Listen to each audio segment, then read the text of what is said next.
medically trained. If shit goes wrong, you can, they can come in and help. And then once you're, done or whatever it is, everything can be disposed of properly, cleanly, like done properly, and then they can also be like, listen, this is not a good path.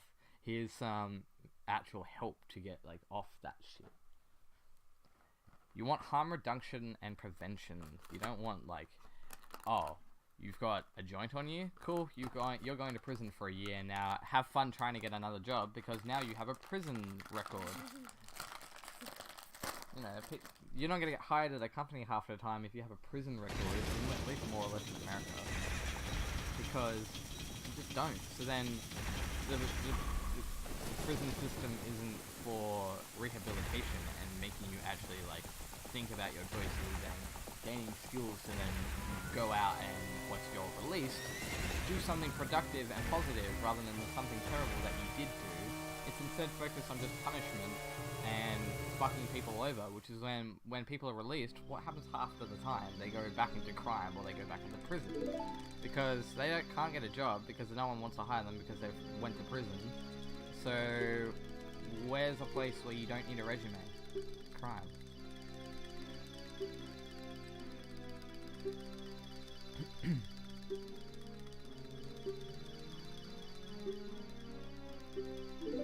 Yeah, and there's no saying like what they'll do to other prisoners who might be trying to, reflect and rehabilitate themselves or do whatever. I doubt that because I don't trust the prison system to be very effective. But if you're junkies can get pretty fucking violent.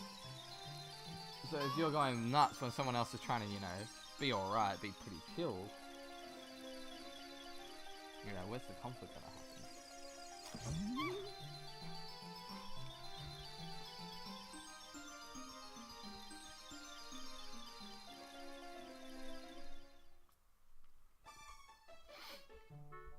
Sorry for those who, don't care about this topic or conversation. It's just something I'd feel like there's a lot of misconceptions around things, especially around people who might not know stuff. There are resources out there where, you can read a bunch of different stuff. And I'm sure that I have an element of bias, and I reflect that, but the more and more stuff that keeps coming out, the more and more reasons to me I see it being just dumb. Even with you can look at America, or you can look at certain states in America, or even Canada as a whole. I think at one point in Colorado, once cannabis was legalized, so many people were buying it that they had too much money in the tax, in the bank, from the government. The government had too much money. They had a problem that I've never heard of this problem, where you have too much money. So it gets to the point where then, that's bad for the economy if all the money then just goes into one spot, because then, inflation happens. At least in that little bit of, the town or whatever. So then they, you give everyone tax cuts. You spend all that money on improving infrastructure, building new stuff, doing whatever you want to do with that money, because you need people to build stuff. And people want jobs.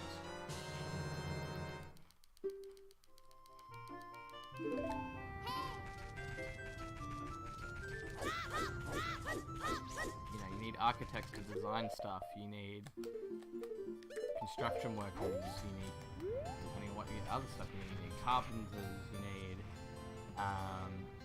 engineers, you need, depending on what you're building, you can get fucking physicists and shit involved.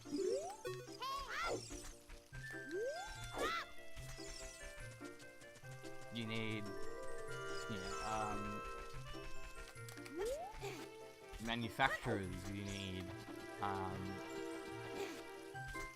project managers, people investing stuff into that. And then once the building or whatever construction is done, whatever the building is being used for, it's an office space, you need to hire people to run the office and be productive. All jobs, people want jobs, that keeps economies moving. People having jobs, people making money, people then spending that money, which then circulates throughout everything.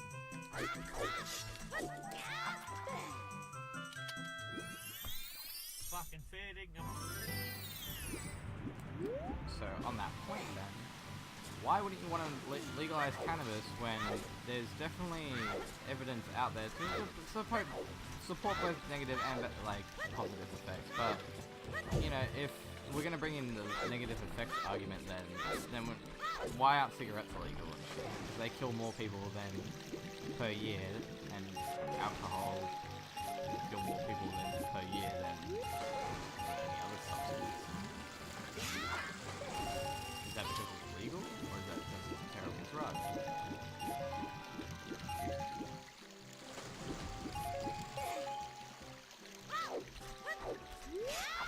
At least though, the government will make money from taxing tobacco companies that produce it, which then use that tax money to fund into the health system, which then helps people who then get fucking cancer and shit from smoking cigarettes.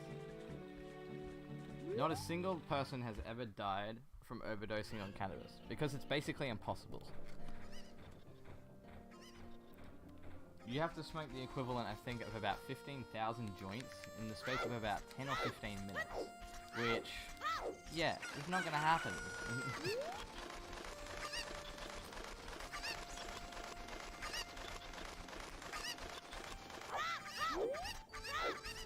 That's not to say people haven't died from cannabis-related dumbness, like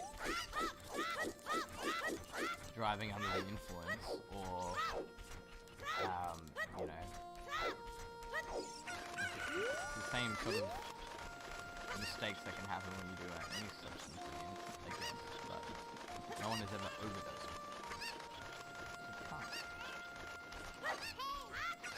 So then, by that point, it's not going to be strictly cannabis that's going to cause someone to die in the long run. If it is legal, it would be like, you know, complications due to like accelerated damage caused by inhaling heated carbon if you're smoking. The heated carbon and everything that's going into your lungs, which does that. Because then that's tar and shit.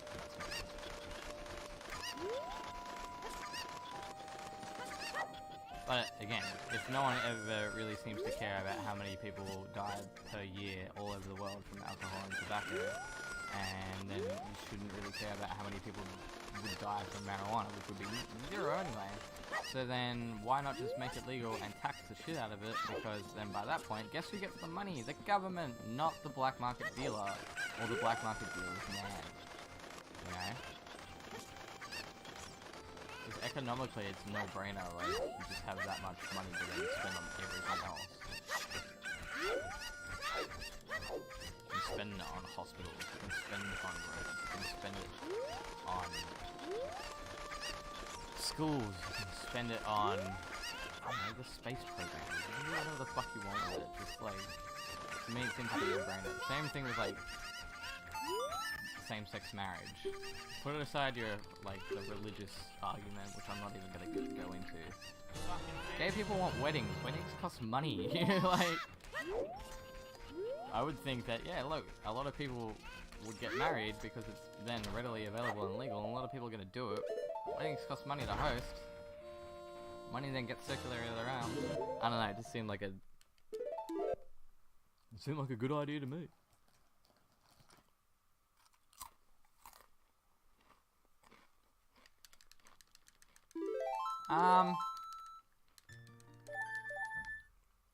That's hard to say.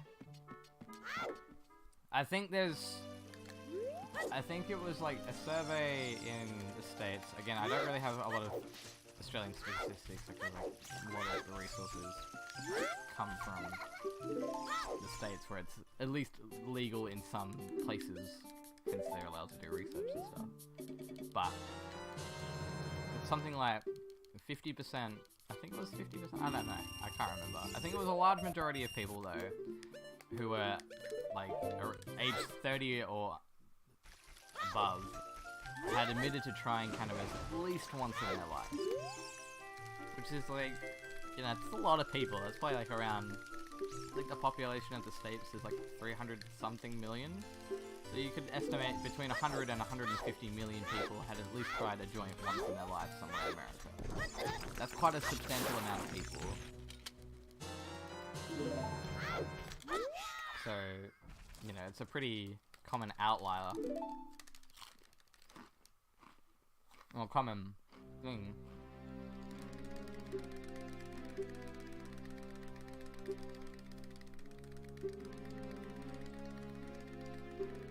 Because Toasted lives in Cali at the moment, which is, I think, well, it's medicinally legal, I think, now.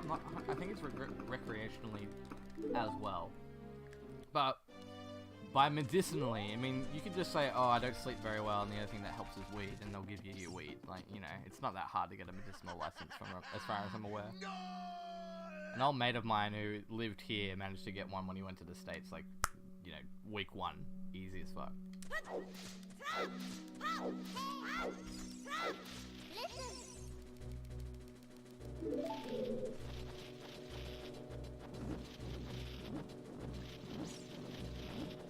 I mean, hey, if you've already, like, thought in your head, I don't need the substance, or, like, I'm not interested in whatever the effect is, if you're gonna go into it with a mindset that seems negative, like, this is why I would never try, like, any other drug other than basically bud. Like, I would never want to do I'm terrified of needles. Heroin is a big no-go. Same with anything like that. I never really want to do, like, hallucinogens. I think that's more of a scary sort of thing. Like, that's just not for me. Other people are very different.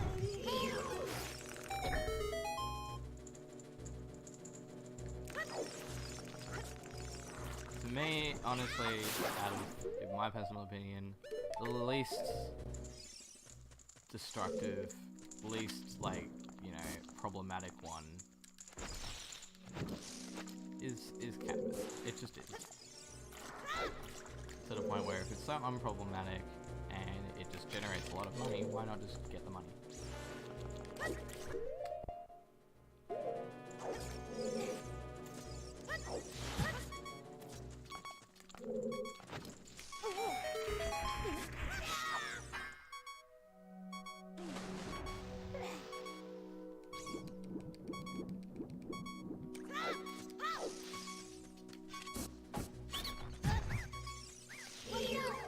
Educating Howell on Australian and world drug culture.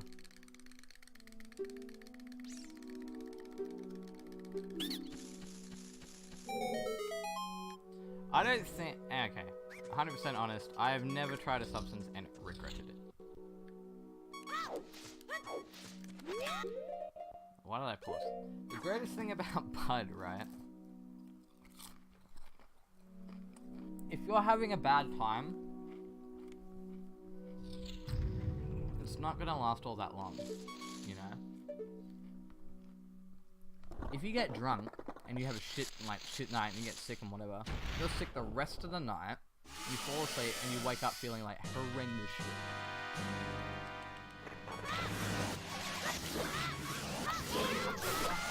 If you don't like bud, or if you had like not a great time on bud, you can fall asleep and wake up like an hour or two later and be fine, you know? Especially if you vaporize it, because then by that point you're not getting smoke hit like straight into your, you know, back of your throat or whatever, and getting hit so hard by it by something you've never like experienced. Because vaporizing it doesn't actually combust it. It just heats the cannabis to the point where the THC, the chemical that gets you high, gets unbinded from the plant, but the plant doesn't, like, basically catch on fire, which releases carbon monoxide and things that are not good to inhale. THC is fun.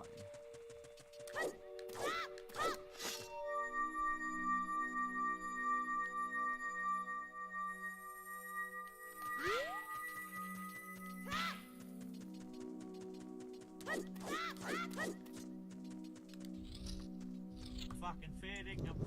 Like, no doubt that if you know, smoke a shitload of weed the night before, you could get pretty groggy the next day, but that was probably also due to other factors, like, yeah, you didn't drink enough water, or you got not REM sleep because having cannabis or THC in your system doesn't let you achieve 100% REM sleep.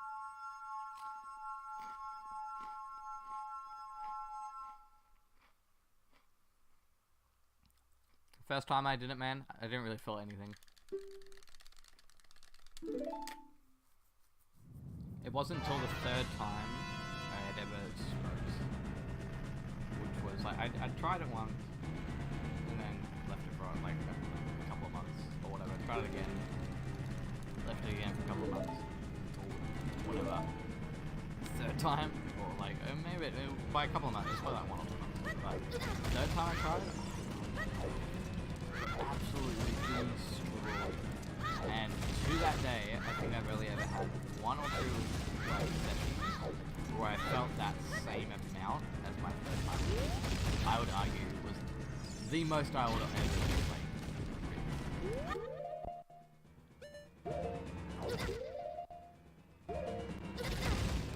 Unless I do like,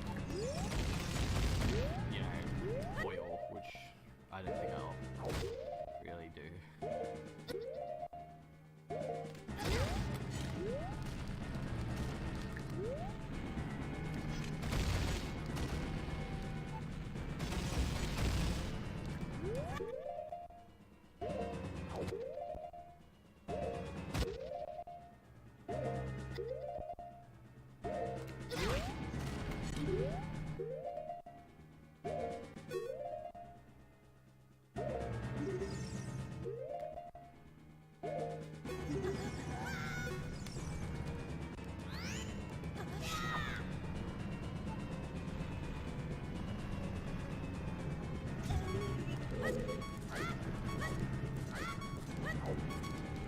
Yeah, I reckon there's probably a chance you won't really feel anything over it go.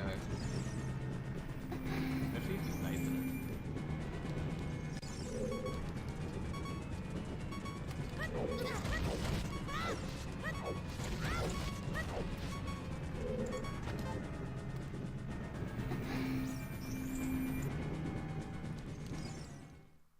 Well, we're on track for one.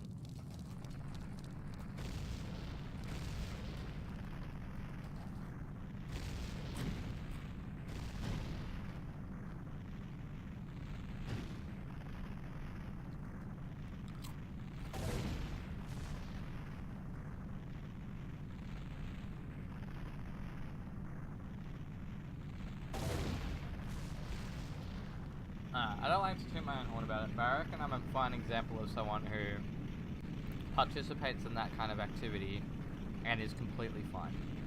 Like, I don't really have a reason to stop because I don't see that much negative effect out of it. The amount I spend on it is for 2 people, and the amount you could spend on any other vice or substance or whatever would be like more. Plus it helps my appetite and stuff like that, so... Plus I like the feeling.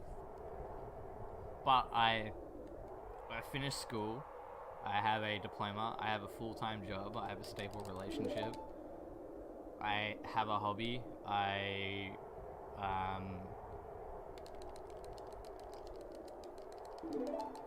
the only thing I probably don't do very well is eat good, but it's not like I'm horrendously unhealthy to the point where I need to like see a doctor and fucking change my entire life, or else I'm gonna die. I don't stay at home and skip work to sit at home and, you know, smoke all day. I don't, on my days off, sit at home and smoke all day. I actively go out and do stuff. If I'd have to go off it for a couple of days, it's hard for me, yes, but it's more because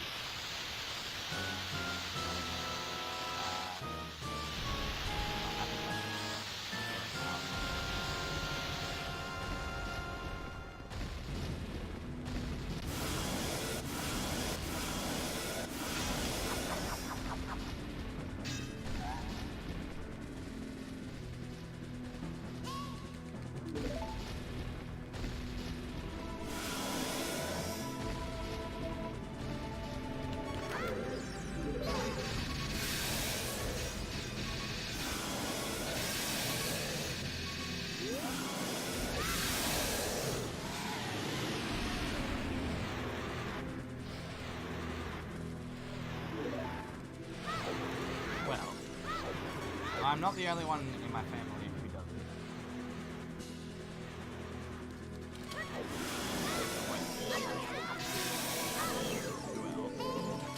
But their philosophy for it is that they know where I am. They know where I am. And they know that I'm sick. And they know that I don't actively go out and do anything.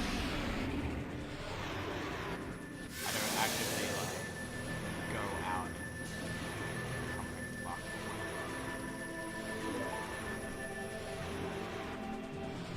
They have the philosophy of, I'm an adult, I have choices and consequences with it. There are consequences. But that's it. It's not like, by that point, they can't do it. Cool, you can do it. Just, you know, you can do it at home, do it in a safe way. Alright, cool, fine. Because I still pay rent. I still have a full-time job. I still have a stable relationship that's going on almost more than 2.5 years now. I have a healthy relationship with my parents. All that sort of stuff. Like, it's fine. But hey, look,